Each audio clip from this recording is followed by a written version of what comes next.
Anim na babae na pawang mga biktima ng mga nagdaang bagyo sa Visayas at Mindanao ang nasagip sa operasyon ng NBI sa isang pension house sa Maynila. Hinihikayat ng sindikato ang mga babae na pumasok sa prostitusyon. Saksi si John Consulta, exclusive. Agad pinasok ng mga tauhan ng National Bureau of Investigation Anti-Human Trafficking Division ang pension house na ito na front pala ng isang prostitution den sa Avenida Maynila. Sa loob ng mga kwarto, nasagip ang 6 na babae, 2 ay minor de edad.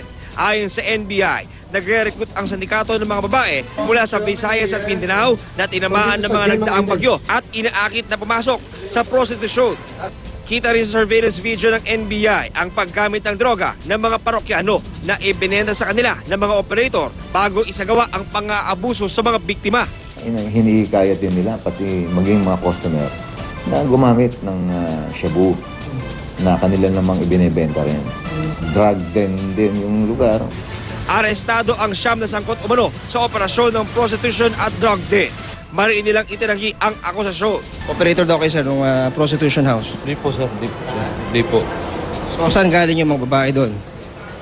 Di ko po alam sir. Kung sino-sino sa mga naimbitahan natin ang talagang may kinalaman dito sa human trafficking activities ay kakasuhan po natin ng qualified human trafficking, kasama na po dyan yung child abuse. Hawak na ngayon ng Interagency Council Against Trafficking ang mga na-rescue na biktima para sumailalim sa kaukulang counseling at maibalik sa kanilang mga probinsya. Ako si John Consulta, ang inyong saksi.